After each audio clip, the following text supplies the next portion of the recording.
प्यारे बच्चों, कैसे हैं आप सब लोग। उम्मीद है सब लोग बहुत अच्छे हैं। आज जो हम लोग पढ़ेंगे ना मोशन में, वो बड़ा इम्पॉर्टेंट है और वो आपके स्कूल एग्ज़ाम में 110% उसको डिराइव करने भी आएगा और उससे रिलेटेड न्यूमेरिकल्स भी आएंगे। तो इसको बहुत डिटेल में समझना, छोटा वीडियो बनेगा पर बड़ा इंपॉर्टेंट रहेगा, ठीक है। तो मैंने बात किया equation of uniform accelerated motion by graphical method. Last video में हमने ग्राफ का पूरा पोस्टमार्टम किया है, क्या होता है डिस्टेंस टाइम ग्राफ, क्या होता है वेलोसिटी टाइम ग्राफ, क्या होता है। उससे रिलेटेड हमने बड़े बड़े न्यूमेरिकल्स भी बनाए थे, डरावने टाइप के, पर सबको समझ में आया होगा। और आगे आज हम लोग बढ़ रहे हैं हमारे लॉज ऑफ मोशन को डिराइव करने के लिए।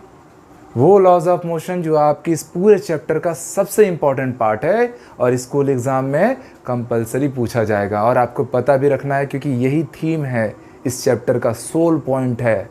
ओके, तो बच्चों लॉज ऑफ मोशन में मैं डिराइव करूं तो मैं तुम लोग को एक से एक यूनिक चीज़ें सिखाऊंगा इसमें, कि आपको वो ना याद ना करना पड़े और हमेशा दिमाग में ना उसको रखने का टेंशन ना लेना पड़े। चुटकियों में आपसे बनना चाहिए।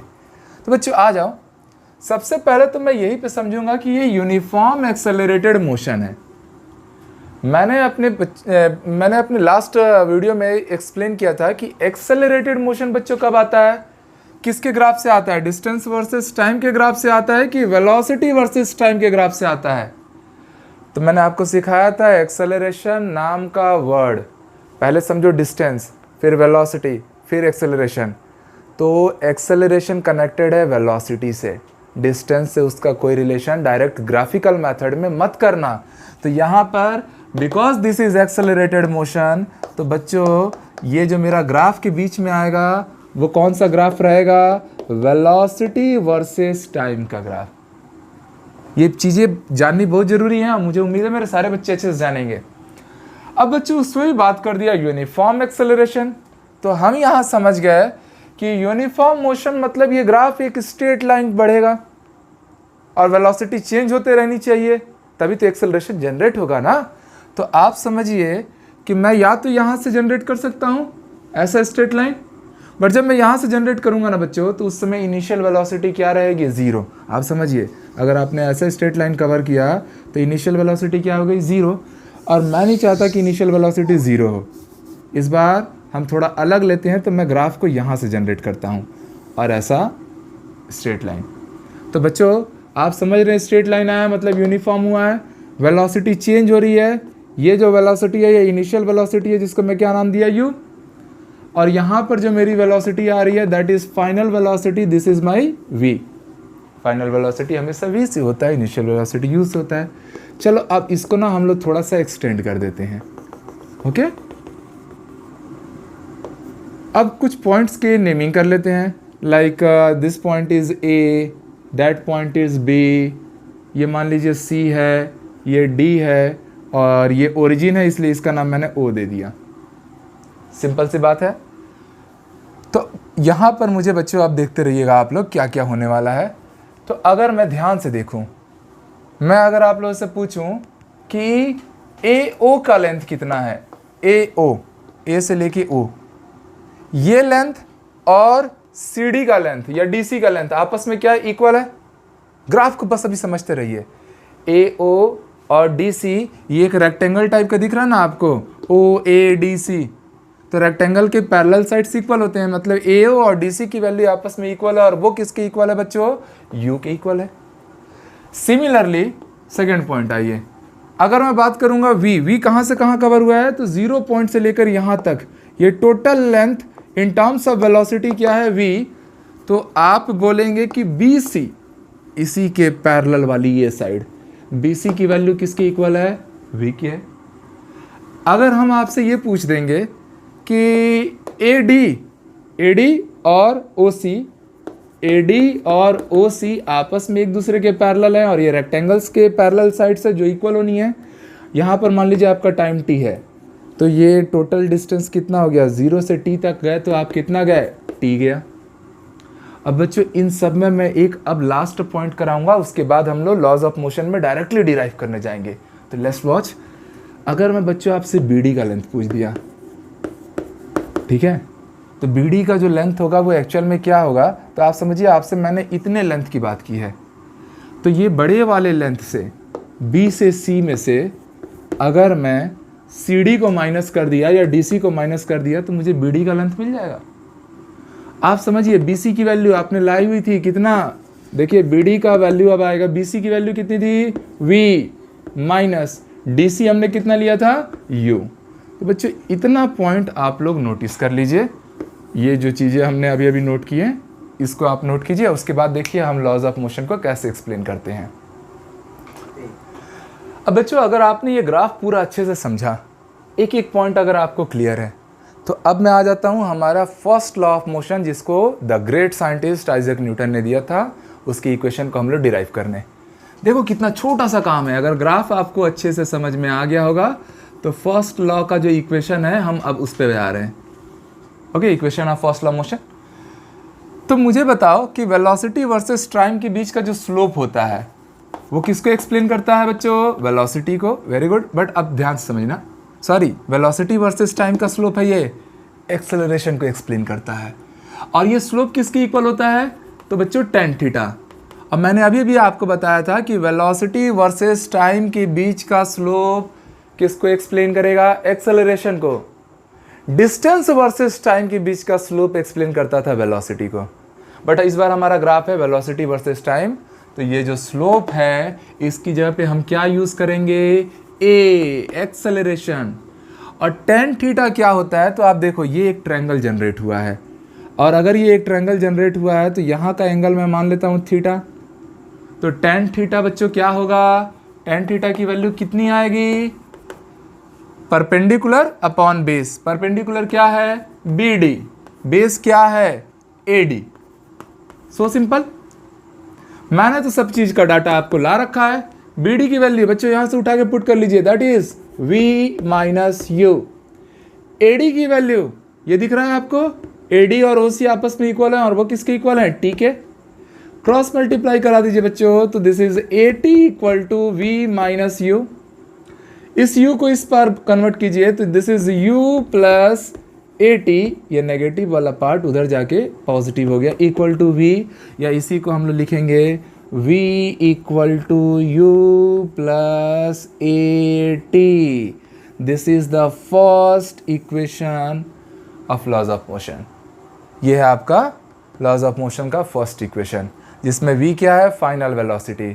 तो final velocity is equal to initial velocity plus product of acceleration into time taken. चलिए इसको जल्दी नोट करो, फिर आगे बढ़ते हैं। अब बच्चों अब हम आते हैं अपने सेकंड लॉ को प्रूफ करने, मतलब सेकंड लॉ ऑफ जो मोशन है उसकी इक्वेशन को हम लोग डिराइव करने आ रहे हैं। अब बच्चों ये जो इक्वेशन है, ये तीनों इक्वेशनों में सबसे इम्पॉर्टेंट माना जाता है। सबसे इम्पॉर्टेंट इसलिए है क्योंकि आपकी स्कूल एग्ज़ाम में आपके टीचर इसको सबसे ज़्यादा पसंद करते हैं। अब देखो इसमें डिराइव करने के लिए भी हम लोग वही सेम ग्राफ बनाते हैं, और वो जो हमने अभी अभी काम किया था, जो जो यूनिट थे उनकी वैल्यूज़ को जो मैंने एक्सप्लेन किया था, वो सेम चीज़ जो मैंने यहाँ लिखा था अभी मैंने बस यहाँ नोट कर दिया है। पूरा यहाँ तक का पार्ट सेम है। आपको समझना है कि सेकेंड लॉ ऑफ मोशन में होता क्या है। तो मैंने फर्स्ट लॉ में आपको बताया, फर्स्ट लॉ में बच्चे हम लोग फाइनल वेलोसिटी v लाते हैं in terms of u and A T. Second law का जब हम लोग बात करते हैं दोस्तों, तो उस समय हमको लेना रहता है डिस्टेंस या डिस्प्लेसमेंट की वैल्यू। अब अगर मैंने डिस्टेंस और डिस्प्लेसमेंट वर्ड यूज़ किया, तो अगर आपने बिगिनिंग से मेरे सारे लेक्चर्स को अगर अटेंड किया है तो आपको इतना समझ में ज़रूर आ गया होगा कि सर वेलोसिटी वर्सेस अगर मैं टाइम का प्लॉट बनाता हूँ, उस समय उसका जो कवर्ड एरिया होता है, जैसे ये जो इतना एरिया कवर हुआ है ना, ये एरिया ही उसका क्या कहलाता है, डिस्टेंस। तो बच्चों सेकेंड लॉ हमको देता है डिस्टेंस, और डिस्टेंस इक्वल टू हमेशा याद रखना, डिस्टेंस इक्वल टू क्या होता है, area of velocity time graph. मैंने न्यूमेरिकल्स भी कराए हैं आपको इस पे, ऐसा कुछ नहीं है बच्चों जो आपको मैंने पहले से ना पढ़ाया हो। तो area of velocity time graph आपका एक्सप्लेन करता है डिस्टेंस को। तो मेरे प्यारे बच्चों डिस्टेंस को हम लोग मान लेते हैं s। फिजिक्स में s से डिस्टेंस को रिप्रेजेंट किया जाएगा। Area of velocity time graph अगर मैं कवर करूंगा, तो तो मुझे ये पूरा इस लाइन के नीचे का टोटल एरिया कवर करना है। तो बच्चों वो हो जाएगा एरिया ऑफ अ ज्योमेट्री जो look like as a trapezium. कौन सी ज्योमेट्री है? O A B C. हमको area of O A B C मतलब ये टोटल शेडेड एरिया हमको कवर करना है, इस येलो लाइन के नीचे का पूरा एरिया। अब बच्चों अगर मैं एक चीज नोटिस करूं, ये ट्रेपेजियम के एरिया ना थोड़ा कॉम्प्लिकेटेड हो जाएगा। याद रखना सेकंड लॉ में आपको और थर्ड लॉ में दोनों डेरिवेशन बिल्कुल सिमिलर बनेंगे, बस एक बात का फर्क रखना है कि सेकंड लॉ में आप डायरेक्टली ट्रेपेजियम का एरिया मत लेना, वो थर्ड लॉ के लिए रहने देना। सेकेंड लॉ में आप देखेंगे ये जो ट्रेपेजियम है ये दो अलग अलग ज्योमेट्री में बटा हुआ है। पहली ज्योमेट्री को मैं येलो कलर से मार्क कर देता हूं, this is look like as a right angle triangle. और दूसरी ज्योमेट्री को थोड़ा सा मैं ऐसे मार्क कर देता हूं, this looks like as a rectangle. समझ में आया? तो अगर मुझे पूरा टोटल इंटायर ट्रेपेजियम का एरिया लेना होगा तो मैं इसको दो अलग अलग सेगमेंट में कवर किया, that is area of triangle. Triangle का नाम क्या है? A B D. दिख रहा है सबको? तो this is triangle A B D का area plus area of rectangle, rectangle जिसका नाम क्या है? O A D C. O A D C ये एक रेक्टेंगल बना जिसको मैंने व्हाइट कलर से शेडेड किया है। ओके, तो ओ ए डी सी। अब मेरे प्यारे बच्चों आपको पता है ट्रायंगल का एरिया हमेशा क्या होता है? Half base into height. Base की वैल्यू क्या है? A D. हाइट कितना है मेरे पास? B D. इसका हाइट क्या है? B D. ये हो गया मेरा ट्रायंगल का area. So nice of you. Plus rectangle का एरिया क्या होता है? Length into breadth. Okay, length कितना देखा जाएगा इसका? तो इसका लेंथ हो जाएगा, आप ओ सी ले लीजिए या ए डी ले लीजिए, बात तो एक ही है। तो मैंने ले लिया मान लीजिए ओ सी इनटू हाइट क्या है इसका या ब्रेथ कितना है इसका? ए ओ डी सी। जो लेना है आप लीजिए, दोनों की वैल्यू तो सेम है। तो ओ ए मैंने ले लिया। अब प्यारे बच्चों आपको मैंने पूरे डाटा एक्सप्लेन कर रखे हैं, आप ढूंढिए ए डी की वैल्यू किसकी इक्वल है? ए डी टी की इक्वल है। ठीक है, बी डी किसके इक्वल है? बी डी किसके इक्वल था? v माइनस यू के इक्वल था। ये हो गया आपका ट्रायंगल वाला पार्ट। प्लस ओ सी। ओ सी ढूंढिए कहाँ है? ओ सी ओ सी ओ सी ये भी किसके इक्वल है? टी की इक्वल है। इनटू ओ ए। ओ ए किसके इक्वल किया था मैंने? यू के। तो जब आप इसको सॉल्व करेंगे ये सब किसके इक्वल चल रहा है? एस के। तो यहां से जब बच्चों आप सॉल्व करेंगे तो आप पाएंगे half of T into V minus U plus U T. अब यहां देखिए आपको यहां एक फर्स्ट लॉ इक्वेशन यूज करना पड़ेगा। तो फर्स्ट लॉ हमको सिखाता था, फर्स्ट लॉ हमें क्या सिखाया था कि v equal to u plus A t था बच्चों। तो बच्चों यहां से मुझे बताओ कि v माइनस यू, अगर मैं इस u को इधर लाया तो v minus u equal to क्या हो गया? A t.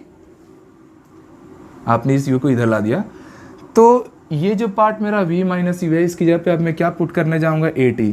तो अब मेरा आ गया s equal to half of t में ए टी का मल्टीप्लाई हो गया।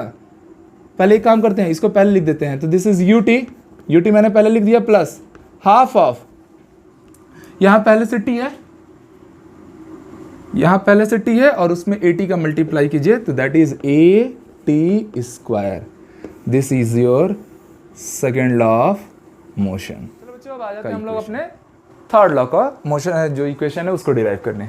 सेम यही ग्राफ, सेम यही डाटा फिर से रिपीट करना है। अगर एग्जाम में अगर ये केवल एक आया तो आपको पूरी चीज़ें वापस बनानी है। अब मैंने पहले ही बोला सेकेंड लॉ और थर्ड लॉ में जो डेरिवेशन का पार्ट है वो बिल्कुल सेम जाएगा, दोनों में ही आप लोग डिस्टेंस लेंगे। और वेलोसिटी वर्सेस टाइम के प्लॉट में डिस्टेंस कैसे आता है? इसका जितना नीचे का कवर्ड एरिया है वही उसका डिस्टेंस का वैल्यू कहलाएगा। तो बच्चों मैं फिर से इस बार डिस्टेंस लेने जाऊंगा, बस फ़र्क क्या है? सेकेंड लॉ में हम लोग ये जो एक ऐसा रैंडम ट्रेपेजियम दिख रहा है, सेकेंड लॉ जब डिराइव किए थे तो उसको एक ट्रायंगल और एक रेक्टेंगल में तोड़े थे। बट इस बार हमको डायरेक्टली इस ट्रेपेजियम का एरिया कवर करना है। बस इतनी सी बात है सेकेंड लॉ और थर्ड लॉ में। और फर्स्ट लॉ तो बहुत आसान था, वो तो ऐसे चुटकियों में आपने बनाया था। ठीक है, तो इस बार बच्चों जब हम लोग डिस्टेंस लेंगे, वेलोसिटी टाइम के प्लॉट में मैंने बिगिनिंग से कराया है, क्वेश्चन भी कराया है, डिस्टेंस क्या होता है, एरिया ऑफ शेडेड रीजन। और यहाँ पर शेडेड रीजन कैसा दिख रहा है, this is look like as a trapezium, तो मैं इसको बोलूंगा एरिया ऑफ ट्रेपेजियम। क्या है उस ट्रेपेजियम का नाम, ओ ए बी सी।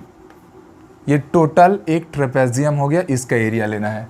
बच्चों ट्रेपेजियम का एरिया का आप लोग को फॉर्मूला याद है, नहीं भी है तो आप समझ लीजिए। ट्रेपेजियम का जब हम लोग एरिया निकालते हैं, मैं थोड़ा यहाँ से लेता हूँ, तो ये होता है sum of parallel side, sum of parallel side upon 2। इसमें मल्टीप्लाई करना पड़ता है distance between parallel side, distance between parallel sides. यह है आपका ट्रेपेजियम के एरिया का जनरल फॉर्मूला। तो बच्चों अगर मैं इस ट्रेपेजियम को देख रहा हूं तो क्या ए बी और ओ सी एक दूसरे के पैरेलल हैं क्या, नहीं है।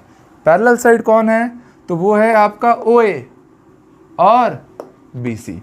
This two sides are parallel to each other, this side and that side.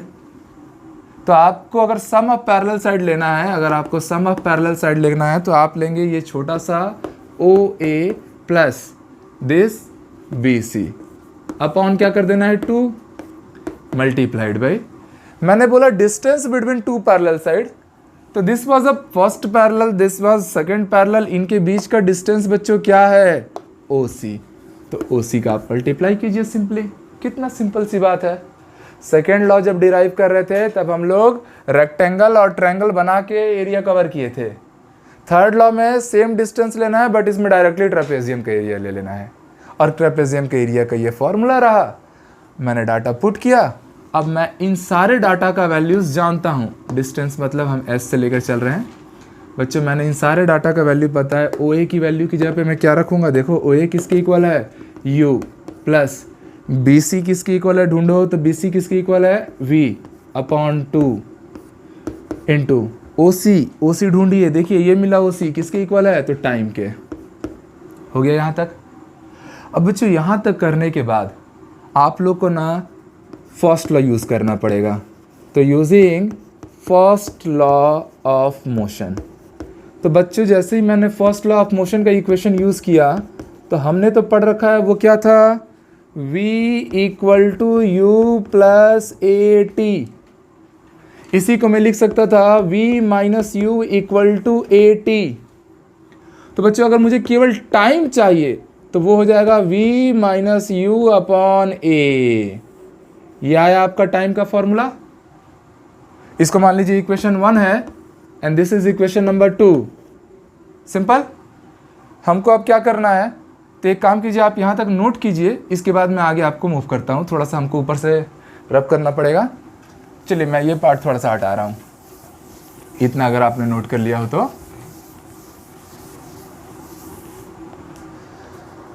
देखिए इक्वेशन 1 में ये पार्ट आया, मैंने इक्वेशन 1 मान लिया and this is our equation 2 where t is equal to what, v minus u upon a. अब बच्चों हम कुछ नहीं करेंगे, put equation 2 in equation 1, put equation 2 in equation 1। क्या था 1, s equal to u plus v upon 2। Okay, इस t की जगह पे बच्चों हमने क्या पुट किया, v माइनस यू अपॉन ए। सिंपल। अब बच्चों अगर आपको याद आ रहा होगा तो a plus b into a minus b का जनरल फॉर्मूला क्या होता है, तो this is a square minus b square होता है। तो यहाँ भी वही है, v प्लस यू और v माइनस यू, तो ये a plus b a minus b का जनरल केस लग रहा है। तो इसको जब आप सॉल्व करेंगे तो आप बोलेंगे this is v square minus u square upon नीचे में क्या आ रहा है, 2a। ओके, चलिए अब इस पूरे पार्ट को हम हटा देते हैं। आई होप सो आपने नोट कर लिया है, नहीं तो वीडियो पीछे करके नोट कीजिएगा। चलो प्यारे बच्चों, आगे देखिए क्रॉस मल्टीप्लाई अब इसका करा लीजिए। तो जैसे ही ये क्रॉस मल्टीप्लाई हो गया, this is 2as equal to v minus u square. अब इस माइनस यू स्क्वायर को आप नेगेटिव तो रहने नहीं देंगे, तो इधर जैसे ही लाएंगे वो क्या हो गया, प्लस यू स्क्वायर, बगल में है 2as equal to we square. तो बच्चों इसी को थोड़ा अरेंज्ड मैनर में हम लिखेंगे, तो इसको पलट दीजिए। तो this is v square equal to u square plus of 2as। This is your third law of motion.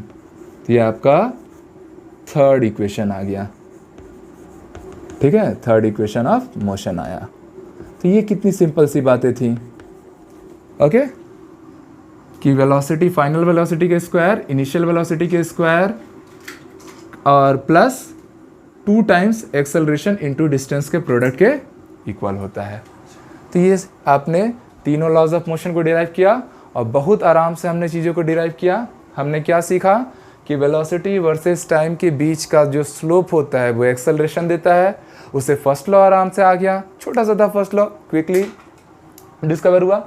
Next second law में हमने पूरा ट्रेपेजियम को 2 सेगमेंट में बांट के एरिया कवर किया, ट्रायंगल का एरिया और रेक्टेंगल का एरिया।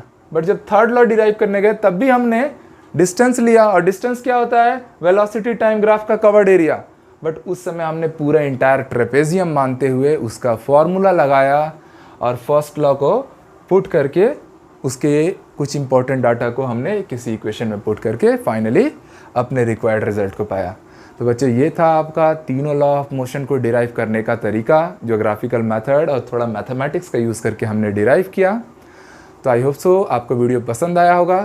तो इसे ज़रूर लाइक करें, शेयर करें और अपने ज़्यादा से ज़्यादा फ्रेंड्स को इसके बारे में बताएं, क्योंकि हर वो जो चीज़ जो इम्पोर्टेंट है एक 9th-10th के बच्चे को जानना चाहिए, हम आपको ज़रूर देंगे। तो चलिए इस परिवार को आप भी अपना प्यार और सहयोग दीजिए और वीडियो को सब्सक्राइब कीजिए, लाइक कीजिए, शेयर कीजिए। आज के लिए इतना ही। जय हिंद।